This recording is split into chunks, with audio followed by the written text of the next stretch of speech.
කොහොමද ඔයාලට? ඉතින් ඔන්න ඊයේ හවස් වරුව ගෙවුණු විදිය තමයි ඔයගලන්ට වීඩියෝ එකකින් අරගෙන ආවේ. හරිම නිදහසේ ගෙවුණු හවස් වරුවක්. ඉතින් ඒ නිසාම තමයි ඕගලන්ටත් වීඩියෝ එකක් අරගෙන ආවේ.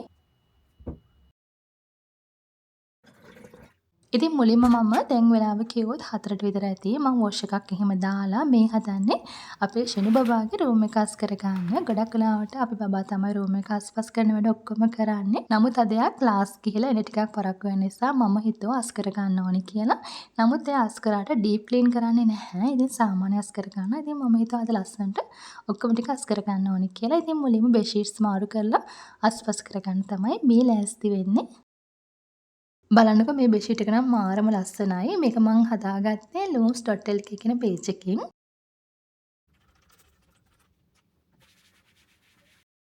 ඉතින් මම අස්පස් කර කර ඉන්න අතරේ මට කෝල් එකක් ආවා ඩෙලිවරි එකකින්. පාසල් එකක් තියෙනවා. ඉතින් මම මේක ගන්න ගිහිල්ලා ආවා. ඒ ගියත් මම මේ කැම් එක ඔන් එකේ තියලා තමයි ගිහිල්ලා තියෙන්නේ. ඉතින් මම හිතුවා මට හොඳ දෙයක් හම්බුණා. අනිවාර්යෙන් ඒක ඔයගොල්ලොත් එක්ක ෂෙයා කර ගන්න ඕනේ කියලා. ඉතින් මම කලින් දවසක පේජ් එකකින් ඩෙනිම් වගේක් ඕඩර් කරා.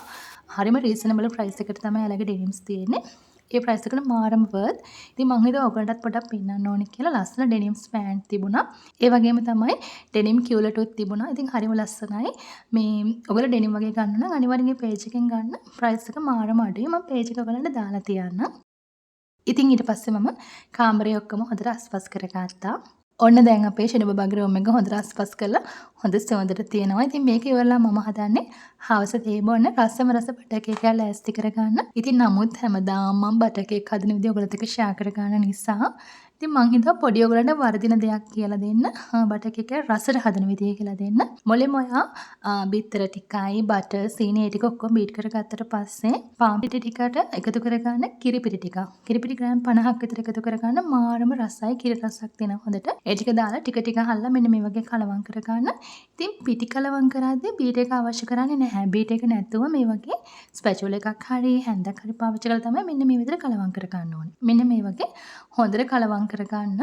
එතකොට කේක් එක ඇතුළ හොඳට පුළුන් වගේ එනවා. මේක හරිම රසයි. මම කේක් එක හැදුවට පස්සේ පෙන්නන්නම් ඇතුළ කොහොමද තියෙන්නේ කියලා. ඉතින් මම කේක් කිලෝ 1 ප්‍රමාණයක් තමයි හදාගත්තේ. ඉතින් මම හිතුවා කප් කේක් ටිකකුත් හදා ගන්න ඕනේ කියලා. මොකද බබා හරිම ආසයි කප් කේක් වලට. ඉතින් ඒකත් චොට්ටක් වෙනම ට්‍රේ එකකට දාගත්තා. ඉතින් කේක් එක ඔන්න oven එකට දාලා ඊට පස්සේ මම හදන්නේ එළිය පැලවලට වතුර ටිකක් දාගන්න. මොකද දැන් පහන බුදු පහන තියන්න ඕන නිසා පැලවට වතුර ටිකක් මෙන්න මේ විදිහට දාගන්නවා. ඊට පස්සේ බුදු පහන තියෙන තැන පොඩ්ඩක් හොඳින් ආස්පස් කරලා බුදු පහන තියන්න තමයි මේ මන් ලෑස්ති වෙන්නේ.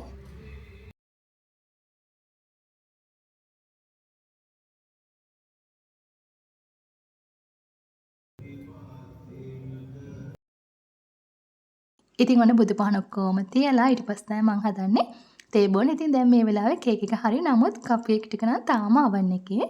ඉතින් මම ඔයගලන්ට කපලා පෙන්නන්නම් ඇතුළේ කොයි වගේද තියෙන්නේ කියලා. මෙන්න මේ බලන්න. පුළුන් වගේ තියෙනවා හරිම රසයි. මේ බටර් කේක් එක මාරම සුවඳයි. ඉතින් මං කියපු දේවල් ටිකත් ඔයගොල්ලෝ කරලා බලන්න. ඉතින් ඔන්න ඔය විදිහට තමයි ඊයේ හවස් වරුව ගෙවුනේ. ඉතින් ඔයගලන්ට ආයෙ වීඩියෝ එකක් අරගෙන එන්නම්. ඔයගොල්ලෝ හැමදිනාටම සුබ දවසක්.